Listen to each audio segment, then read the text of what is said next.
Welcome back to another episode of Thinking Out Loud. I'm Joel. I'm Brad. And today, hello from Detroit. We got to get that in. Okay, sorry. Come on. Hello from Detroit. There we go. So today we are going to be making some ever so bold predictions about what we think is going to happen in the digital media space in 2018. We are expanding beyond just influencer marketing to kind of include the whole space, because we can't effectively speak about influencer marketing without casting a bit of a wider net. So without further ado, you want to take the first one. This is an interesting prediction. Yes. There are a lot of easy go-tos. You didn't go to the easy go-tos. You went to, what I think is a slightly convoluted and yet nuanced prediction. I am really. Did I just poison the well? Come on, let's hear. It's a fascinating prediction, so let's hear it. Here's what I think: GBOGH, go big or go home. So here's what we got. 2018 will be the year of the aggregator when it comes to video content. So here's what I mean by aggregator, right? So some of you who consume a lot of news may be familiar with Feedly, which goes out to different news sites, pulls all the information, curates it, and presents it to you in a way that makes it really easy for you to get all the news that you want, regardless of which newspaper happened to publish it. Similarly in video, what we're seeing is people are getting a little bit tired of having to go to YouTube and go to Hulu and go to Netflix and go to some of these streaming on-demand services that have now gone by the wayside, which we'll talk about in a minute. And people are just kind of tired of doing that. It's a pain in the butt. Why do I need to search by channel as the primary, and then what the content that's inside of that as a secondary? I think it's time that we move beyond that, give the people what they want, search primary based on content and secondary based on the platform where that content is. So let me just imagine what you're suggesting is I go to a webpage, and in that, I have my Netflix recommendations and my Amazon Prime recommendations and my YouTube recommendations. And this is pulling all of these from Netflix, Amazon Prime's, YouTube's API. But it's specific to me. You got it. So you're able to... And Netflix, you think, will be fine with that? I think that if you could log into your Netflix account, then you're able to use the aggregator. So similar to the way that Mint.com is able to pull all the information from all of your financial sources because you can log into it. I think people, yes, it might take some time to set it up, but I think the trend is people don't want to have to go to all these different accounts to be able to search for content. Interesting. You're going to be able to get better content that's more curated because it's going to really How would it be more curated? Because with this portal, this site, starts making selections for you based on your other cross-platform viewing behavior? Exactly. So now if you're doing something particularly nefarious or something that you want to hide separately, perhaps you won't want that included in the aggregator, but in general, I think people will be quite happy to be able to search based on content. And there's some green shoots of this, which I find really interesting, which is happened with YouTube. So YouTube used to have a feature called YouTube Collections, which allowed people to put all the types of content.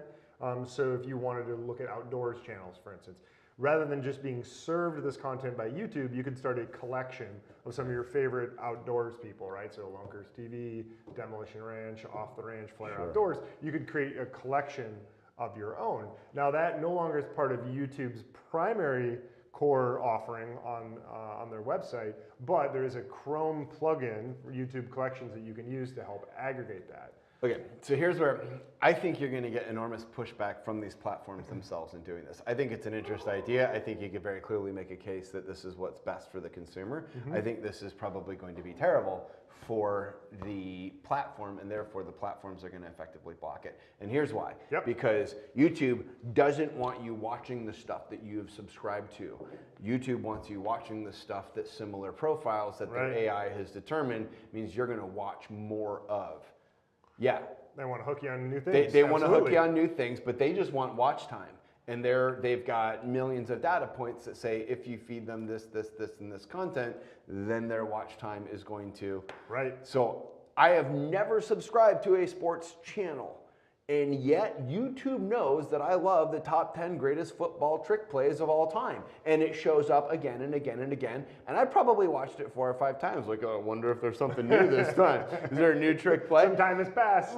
But point is, so why would the platforms agree to this, go along with it? Because one, it's taking somebody out of their ecosystem and makes it more difficult for them to get them to stay on site and watch more. Sure, but I think this is a case where if you as a consumer choose to opt into it, there's nothing the platforms can do because you're now logged into your account. And so at that point in time, the consumer has control. Where it gets more complicated is trying to do it without logging in. But I think this is where the industry is going to evolve. And this is interesting. So YouTube TV, another example, an illustration of it, I'll call it a green shoot for this prediction, is they're integrating in YouTube content with content from network TV. So YouTube TV, or as you like to call it, the skinny bundle, has a number of channels, but the recommendations are not done based on channel, they're done based on the content. So I'm a Michigan State football fan, Michigan State basketball fan.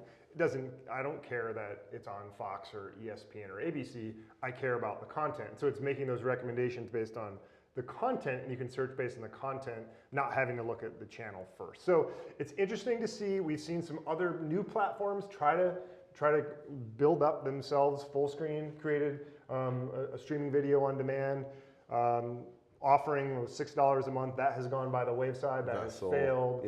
Yeah, Vessel started to go. CISO. Okay, so why do you think these are failing? I think they fail because it is a pain in the butt for consumers to have yet another platform to watch. Now, granted, 2 or 3 is probably manageable, but when you start to have it be 4, 5, and 6, that's where it becomes really Are there 2 or 3 that are totally dominant now that are going to be the category killers, where there's only room for 3? Yeah, I think there is. Over time, I think the people are only going to be willing to look for content on a couple of different platforms. One of them could be an aggregator, and I think that's the wild card here. This is something I think is going to get tested out. Well, are there 3 right now? YouTube is huge. Yep. Cable companies are really, really strong. Now, granted, those are a little bit fragmented, but in your individual geographical region, there's usually one dominant cable provider. And then the third one, I feel like people are still trying to feel out a little bit. Amazon's a huge player. I would say huge. Prime, YouTube, and Netflix has killed, because look, I have never, and again, I mean, admittedly, I don't watch a ton of TV. I've never heard somebody say, have you seen that Hulu original series? I couldn't tell you one Hulu original series. Right. I'll tell you a bunch of Netflix and a bunch of Amazon, even though I've never watched them before. Yeah, absolutely. Well, there's a lot. But, I'm cutting out cable because I think you're gonna increasingly be able to access that. You can get it through most of what you want through YouTube right now. You can get it through Hulu TV. Right. I'm sure at some point Netflix is going to strike their own deal with the networks where you can watch it there because they're going to want people on their platform. So, okay. That's trend 1. That's trend 1. All right. Trend 2. Trend 2. What do you got for us? Instagram, and specifically Instagram Stories, kills Snapchat. Snapchat is no longer a going concern. By the end of 2018, it has gone the way of Vine. Bold. That's my prediction. Bold. So how do you see this playing out? Do you think that Snapchat will be closing its doors or just become irrelevant in 2018, or will they pivot away from what their current offering is? Okay, that's a good one. I think Snapchat. Well, they're gonna. No, I mean they're not going to simply go away. Right. Sure. Now. They're not going to close its doors. They've got this many users. Even if people aren't on the platform anymore, they're not. But I think that Snapchat, if it does exist at the end of 2018 in any kind of meaningful way, it's going to be a completely different type of content. It will be far more ad friendly. It will be an advertiser friendly. It will be more open. It will be more discoverable. Because look, this was always the central flaw in Snapchat. Is a platform that was designed for teenagers to send naughty pictures of themselves to each other and have it delete and never be seen again and not be discoverable.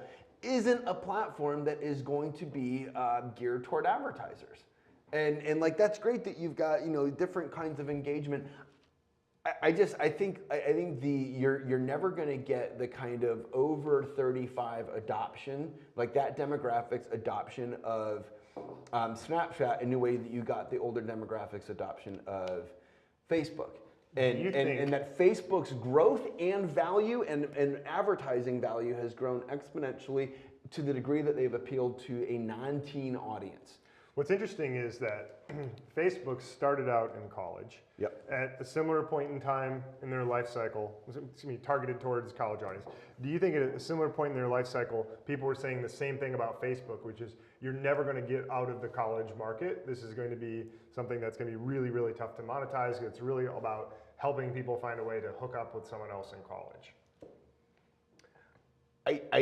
No, I don't think so. I think Facebook always had more value to add than that, and it wasn't a hookup thing. It was a way. It really was a way for people to drive connection, and that's where like Snapchat has largely failed. It's very difficult to actually drive connection on Snapchat, and only when you know an individual in your actual live non-digital life. Is it relatively? I mean, even there, you have to actually physically figure out what somebody's handle is, and just you don't have the discovery factor on Snapchat that you do on other platforms. And so, look, Snapchat's fantastic again for inter-office jokes, which is what its primary function is around here. Do that once in a while. I'm unloading on Snapchat right now, but I just think I think there's no way to effectively advertise on it. There isn't any way to really effectively discover interesting people. The content itself is like slightly amusing at times, but it's not actually compelling content that would get somebody hooked. It isn't compelling for connection. It's not compelling for discovery of news or information that you did not know. It is a trifling bemusement. So that's an interesting take. So that's one use of Snapchat. We won't talk about all the advertising that exists and how it's a way to consume content shortly. What I want to ask you about, because I'm surprised you didn't mention this, which is Instagram stories versus Snapchat stories, and Instagram winning over that market. Which is where I started. Onto the product. Yes. No, I absolutely agree. I think Instagram stories that are now allowing someone to link out, that if I'm a influencer on Instagram, I can say, here's the camera that I'm using, and I can actually embed a link to my Amazon affiliate page, and I can send traffic there, and I can get credit for that, or a paid sponsorship or what have you. I think that piece really, really matters. I think Instagram has made it much more user-friendly for the influencers themselves, and we've heard multiple anecdotal stories of people who once were producing tons of content on Snapchat that have now gone over to Instagram. And look, the fact of the matter is, a platform, no matter how clever, doesn't exist if it doesn't have people producing free content for it. And that, to me, is one of the most significant things. Is again anecdotal, but we've had a lot of people moving away from Instagram. That's true. And over to, or I'm sorry, moving away from Snapchat over to Instagram, over to Instagram stories. Right. Right. Yeah. I think that piece really matters. It's true. The saving grace for Snap could be some of their continued advancements or maturing as a platform, where they are allowing clickable links. You can swipe up to go to a particular website. There's more and more spots where people can advertise in a more traditional sense, but it's not influencer.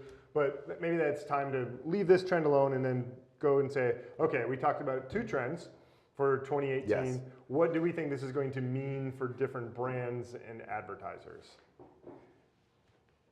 Okay. So the aggregator piece. Well, so let me handle Snapchat first, because that's easy. Perfect. Snapchat, it's not going to matter much because nobody was ever spending significant dollars on Snapchat. It is going to matter for Instagram because Instagram is that you are going to have an ecosystem around Instagram. Because right now it's very difficult to find a whole bunch of influencers, right?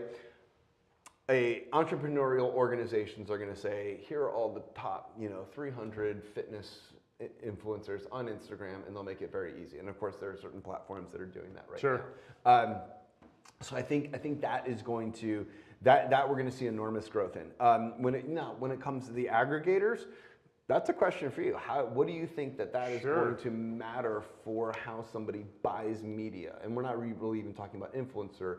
Influencer is kind of baked in a little bit because you're talking about multiple different kinds of content, a lot of original content. Yeah, I think for brands, when it comes to aggregation, this is more of something to be aware of in 2018. I don't think it's going to fundamentally change anything. But I think the shift to content first, platform second is going to make it more and more important for brands to figure out how they can align really closely with content and get really close to those content providers so that one, they can be baked into the content, which makes influencers that much more important. And two, there's going to be an opportunity for them to be part of the discussion with these platforms, right? And I don't know exactly how that's going to shake out. There's going to be advertising opportunities there. There's going to be opportunity to bias content maybe a little bit more towards those video clips or influencers or really just any piece of content that is more associated with their brand. I think there might be an opportunity to tweak the algorithm a little bit based upon what the brand wants. Now that's going to cause a lot of uproar with consumers, so there's going to be a lot of back and forth, but I think there's going to be an opportunity for brands to help actually be involved in influencing what direction the content goes in terms of what's served to the consumer. So interesting. It's going to be an interesting year. That we know. We should wrap. We should wrap this. Okay, so here are the first two trends. We've got more coming in subsequent videos. Thanks for tuning in. So long from Detroit. We'll see you next time. See you soon.